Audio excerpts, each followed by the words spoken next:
June 23, 1757 இருந்து August 15, 1947 வரைக்கும் பிரிட்டிஷார்கள் இந்தியாவை ஆட்சி பண்ணாங்க. ஏறத்தாழ 69,450 நாட்கள். சரியாக சொல்லப்போனால் 190 ஆண்டுகள் 53 நாட்கள். இத்தனை ஆண்டுகள் ஒரு பிரிட்டிஷ் அரசால் எப்படி இந்தியாவை கட்டுக்குள்ளே வச்சிருக்க முடிஞ்சுது அப்படின்னா அதுக்கு பல காரணங்கள் இருந்துச்சு. பிரிட்டிஷ்ட இருந்த இராணுவ பலமாக இருக்கலாம், அவங்கள்ட்ட இருந்த பலமான ஆயுதங்களாக இருக்கலாம், அவங்க இந்தியாவை ஆண்ட மன்னர்களுக்கு கொடுத்த பொருளாதார ஆசையாக இருக்கலாம், அவங்க இந்தியாவில் உருவாக்கிக்கிட்ட வியாபாரமாக இருக்கலாம். இப்படி பல விஷயங்கள் இருந்துச்சு.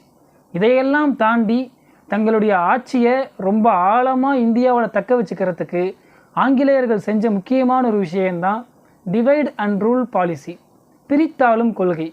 அதை பற்றி தான் இந்த வீடியோவில் நம்ம பார்க்க போகிறோம். வாங்க பார்க்கலாம்.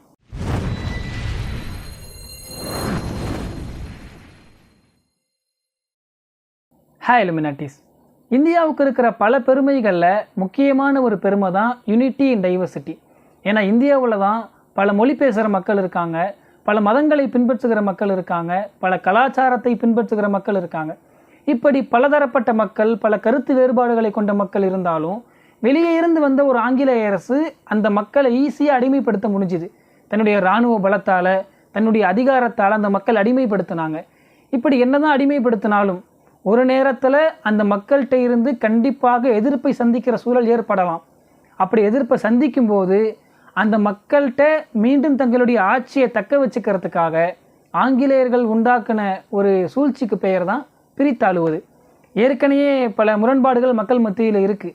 அது சின்ன அளவுலையும் இருக்கலாம், சில நேரங்களில் பெரிய அளவுக்கு போனாலும் அவர்களுக்குள்ள சமாதானத்தை ஏற்படுத்தி முடிச்சுக்கிற அளவுக்கான பிரச்சனைகளாகவும் இருக்கலாம். ஆனால் அந்த முரண்பாடுகளை சரியாக பயன்படுத்தி அதை ஊதி பெருசாக்கி அந்த மக்களுக்குள்ள கலவரத்தை ஏற்படுத்தி அதன் மூலமாக தங்களுடைய ஆட்சியை இந்தியாவில் வலுவாக அமைச்சிக்கிட்டாங்க ஆங்கிலேயர்கள். ஓகே, ஆங்கிலேயர்கள் இந்தியாவை 1757 ஆட்சி செய்ய துவங்குறாங்க. அவங்க ஆட்சி செய்ய துவங்கினதுல இருந்து சரியாக 100 வருடம் வரைக்கும் அவங்க என்ன முயற்சி பண்ணி இந்தியாவை கைக்குள்ளே கொண்டு வந்தாங்களோ அதை பிளான் சரியாக நடந்துக்கிட்டே இருக்குது. 1857 தான் ஒரு மிகப்பெரிய புரட்சி ஏற்படுது. நம்ம கூட பாடப்புத்தகங்களில் படிச்சிருப்போம், தி கிரேட் ரிவால்ட், சிப்பாய் முட்டினி அப்படின்னு. ஆனால் உண்மையிலேயே இந்தியர்கள் அதுக்கு ஒரு பேரை சுட்டுறதா இருந்தால் முதல் சுதந்திர போர் அப்படின்னு தான் இந்தியர்களாகிய நாம் சொல்லுவோம். நம்ம என்னதான் அதை சுதந்திர போர்னு சொன்னாலும் ஆங்கிலேயர்களை பொறுத்த வரைக்கும் அது வெறும் சிப்பாய் புரட்சி. இந்த செய்தியை நம்ம கவனமாக புரிஞ்சுக்கணும். இந்த சிப்பாய் புரட்சியை பற்றி நம்ம புரிஞ்சுக்கும் போது தான் ஆங்கிலேயர்கள் இந்தியர்களுக்கு எதிராக எப்படி பிரித்தாளும் சூழ்ச்சியை பயன்படுத்தினாங்கிறத நம்ம புரிஞ்சிக்க முடியும். ஆங்கிலேயர்களுடைய இராணுவத்தில் இந்தியர்களும் பணிபுரிஞ்சாங்க, எல்லா மதத்தை சார்ந்த மக்களும் பணிபுரிஞ்சாங்க. அப்போது அந்த மக்கள் மத்தியில், இராணுவத்தினர் மத்தியில் ஏராளமான கருத்து வேறுபாடுகள் இருந்துச்சு. அரசியல் ரீதியாகவும் பொருளாதார ரீதியாகவும் பல பிரச்சனைகள் இருந்துச்சு. என்னதான் இருந்தாலும் பல்ல கடிச்சிக்கிட்டு இராணுவத்தில் இருக்கோம் அப்படின்னு எல்லா மக்களும் இராணுவத்தில் வேலை செஞ்சாலும் கூட அவங்களுடைய எமோஷன்ஸை தூண்டுற மாதிரி ஒரு முக்கியமான விஷயம் நடக்குது. அதுதான் அவங்களுடைய மத உரிமைகளில் கை வைக்கிற விஷயம். அந்த டைமில் 1856 இருந்து 1857 அந்த டைமில் என்ஃபீல்ட் ரைஃபிள் அப்படிங்கிற ஒரு புதிய வகையான துப்பாக்கியை கொண்டு வராங்க.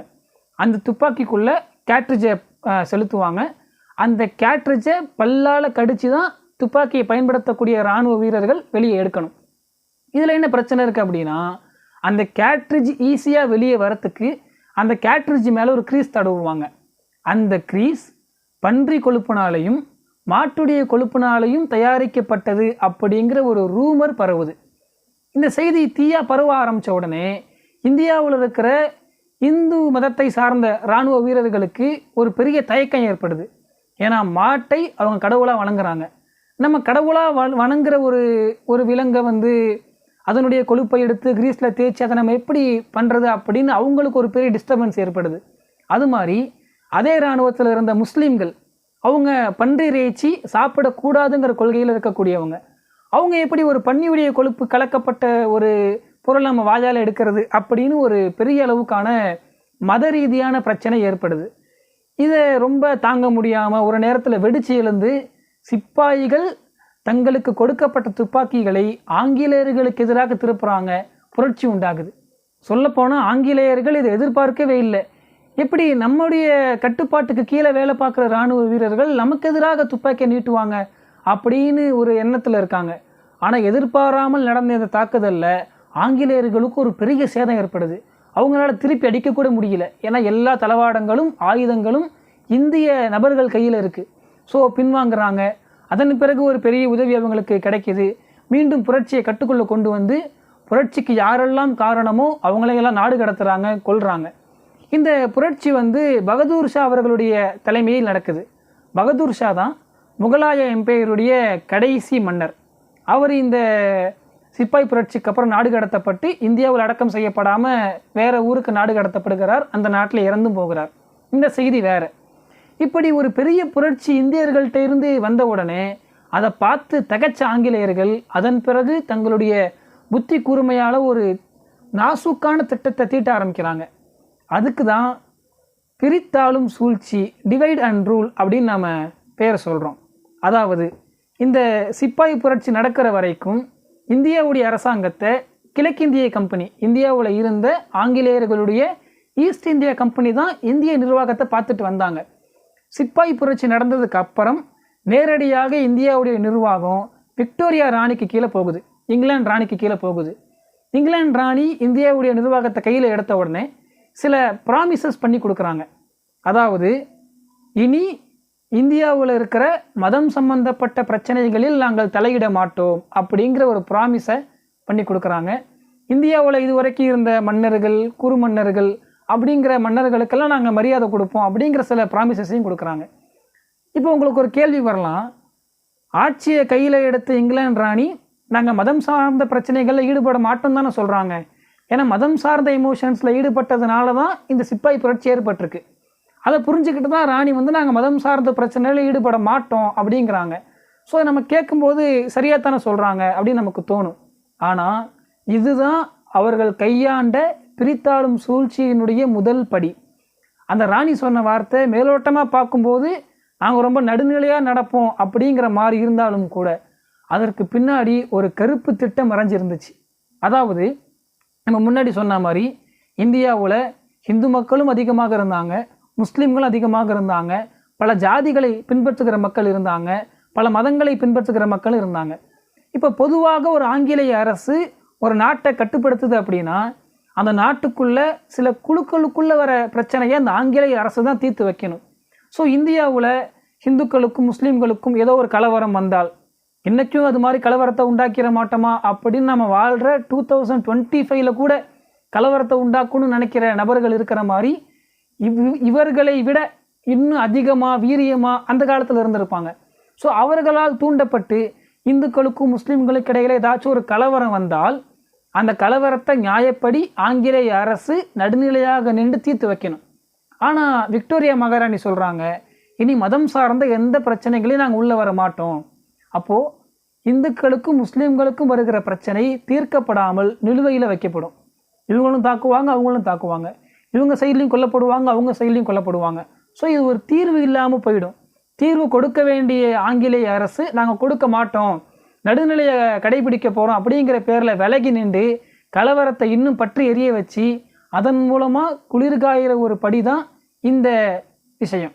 இந்த ஒரு செய்தியை சொல்கிறாங்க. இதுவும் இந்தியர்களுக்கு பெரிய அளவுக்கான பாதிப்பை ஏற்படுத்துகிற விஷயம். இதோடு அவங்க நிறுத்தலை, இதுக்கப்புறம் இன்னும் ஆழமாக யோசிக்கிறாங்க. அது வரைக்கும் இந்த சிப்பாய் புரட்சிக்கு முன்னாடி வரைக்கும் ஈஸ்ட் இந்தியா கம்பெனி கையில் இருந்த இந்திய நிர்வாகம் இப்போது இங்கிலாந்துடைய ராணி கைக்கு போயிடுச்சு அப்படின்னு நம்ம சொன்னோம். அதோடு சேர்த்து அப்படி விக்டோரியா மகாராணி கைக்கு போன பிறகு இந்தியாவுக்குன்னு நியமிக்கப்பட்ட வைஸ்ராய், அதாவது ஈஸ்ட் இந்தியா கம்பெனி ஆட்சி செய்யும்போது அங்கே யார் தலைமை வகித்தாரோ அதே நபர் இந்தியாவுடைய வைஸ்ராயாக பொறுப்பேற்கிறார். இந்தியாவை ஆட்சி செய்யக்கூடிய ஒரு முதன்மை நபராக பொறுப்பேற்கிறார். அவருக்கு பேர் லார்ட் கன்னிங், கன்னிங் பிரபு அப்படின்னு நம்ம கேள்விப்பட்டிருப்போம். அந்த கன்னிங் பிரபு தன்னுடைய மற்ற மாகாணங்களில் இருக்கிற நபர்களுக்கு, கவர்னர்களுக்கு, மும்பையுடைய கவர்னர்களுக்கு, மெட்ராஸுடைய கவர்னர்களுக்கு, இப்படி முக்கியமான கவர்னர்களுக்கெல்லாம் கடிதம் எழுதுகிறாரு.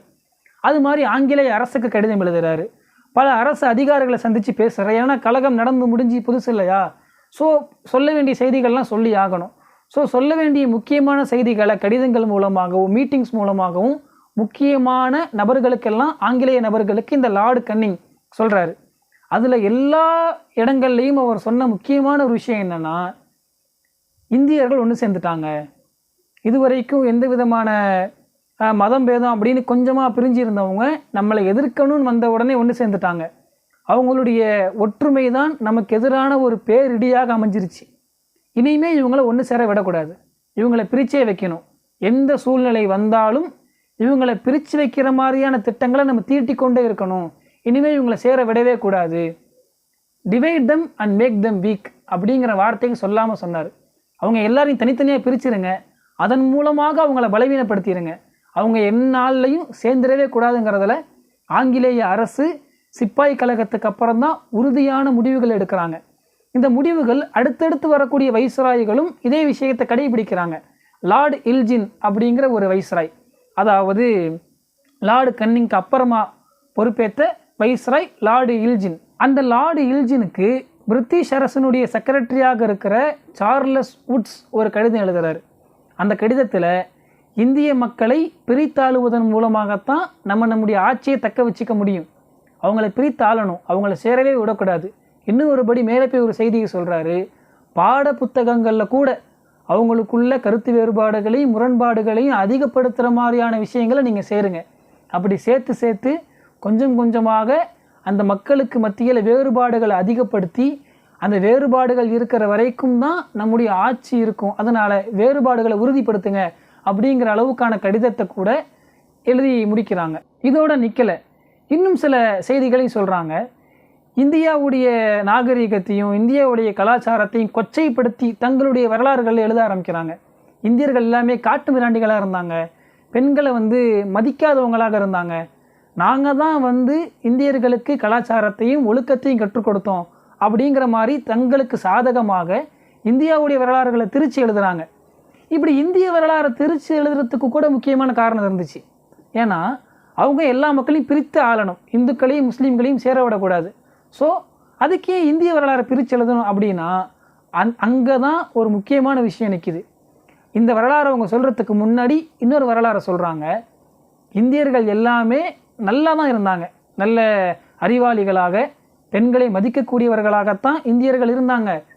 ஆனால் எப்போ இந்தியாவுக்குள்ள முஸ்லீம்கள் வாழ தொடங்கினாங்களோ அதில் இருந்து தான் இந்தியாவில் பெண்ணடிமை உண்டாயிருச்சு, இந்தியாவில் தீண்டாமை உண்டாயிருச்சு, இந்தியாவில் வாழக்கூடிய மக்கள் நாகரிகமற்ற மனிதர்களாக மாறிட்டாங்க. அப்போது அந்த வரலாறுகள் அவங்க சொல்கிற வரலாறு சீக்வன்ஸாக நீங்கள் தொகுத்து பார்த்தீங்கன்னா இந்தியா நல்ல நாடாக இருந்துச்சு, இந்தியர்கள் நல்ல அறிவுடையவர்களாக இருந்தாங்க, இந்தியாவுக்குள்ள முஸ்லீம்கள் வந்தாங்க, இந்தியாவை கெடுத்துட்டாங்க, இந்திய மக்கள் காட்டு மிராண்டிகள் ஆயிட்டாங்க, இப்போ நாங்கள் இந்தியாவை பாதுகாக்கிறோம்.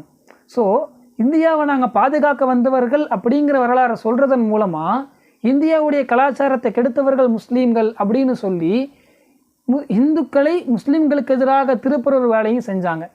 அது மாதிரி இன்னொரு முக்கியமான விஷயத்தையும் செய்வாங்க. சில நேரங்களில் இந்துக்களுக்கும் முஸ்லீம்களுக்கும் கலவரம் வந்தால் அந்த கலவரத்தை நடுநிலையாக நின்று அவங்க வேடிக்கை பார்த்து அந்த கலவரத்தை ரசிக்கிறதுனால வர நன்மையை விட சில நேரங்களில் சமரசம் பேசுவதன் மூலமாக அவங்களுக்கு இன்னும் அதிகமான நன்மைகள் ஏற்படும். அப்படி சமரசம் பேசினா பெரும்பாலும் ஆங்கிலேயர்கள் ஹிந்து மக்களுக்கு ஆதரவான நிலைப்பாடுகளை எடுப்பாங்க. இது ஹிந்து மக்களுக்கு அவங்க ரொம்ப நேசித்தாங்க அப்படிங்கிறதுனால இல்லை, அவங்க ஹிந்துக்களையும் நேசிக்கலை முஸ்லீம்களையும் நேசிக்கலை. ஆனால் ஏன் ஹிந்து மக்களுக்கு சார்பான நிலைப்பாடு எடுத்தாங்க அப்படின்னா ஹிந்து மக்கள் இந்திய நாட்டினுடைய பெரும்பான்மையான மக்கள், முஸ்லீம்கள் சிறுபான்மையாக இருந்தாங்க. ஸோ இந்துக்களுக்கும் முஸ்லீம்களுக்கும் பிரச்சனை வரும்போது இந்துக்களுக்கு ஆதரவாக நிலைப்பாடு எடுத்தால்தான் அந்த பெரும்பான்மை சமுதாயத்தின் மூலமாக நம்முடைய ஆட்சியை தக்க வச்சுக்க முடியும் அப்படின்னு சொல்லி பிரச்சனை வந்தால் பெரும்பாலான நேரங்களில் ஓரமாக நின்று நடுநிலை காக்கிறோம், மத பிரச்சனைகளில் உள்ளே வர மாட்டோம் அப்படின்னு வேடிக்கை பார்ப்பாங்க. உள்ளே வந்தாலும் கூட மேலும் அந்த பிரச்சனையை முரண்பாடுகளை தூண்டி விடுற மாதிரி பெரும்பான்மை சமுதாயத்துக்கு சப்போர்ட் பண்ணி சில நேரங்களில் சிறுபான்மை மக்களுக்கும் சப்போர்ட் பண்ணி எது அவங்களுக்கு லாபமோ அந்த விஷயத்தை ரொம்ப கச்சிதமாக செஞ்சு முடிப்பாங்க. அப்போது இந்தியாவை ஆட்சி செய்கிறதுனா அவங்க ஏற்படுத்தின முரண்பாடுகள் இந்த ஒவ்வொரு மக்களையும் அவங்களுடைய ஜாதியின் மூலமாக மதத்தின் மூலமாக பிரித்து ஒருத்தர் சேர விடாமல் செஞ்சதனுடைய தாக்கம் இன்றைக்கும் இந்தியாவில் இருந்துக்கிட்டே இருக்குது. ஸோ இதுதான் அவங்க கையாண்ட பிரித்தாளும் சூழ்ச்சி. இது மாதிரியான இன்னும் வரலாறு சம்பந்தப்பட்ட செய்திகளை, சில உளவியல் செய்திகளை, நடைமுறை செய்திகளை நம்முடைய சேனலில் நம்ம தொடர்ந்து பார்ப்போம். நீங்களும் உங்களுடைய ஆதரவுகளை தொடர்ந்து கொடுங்க. தேங்க்யூ.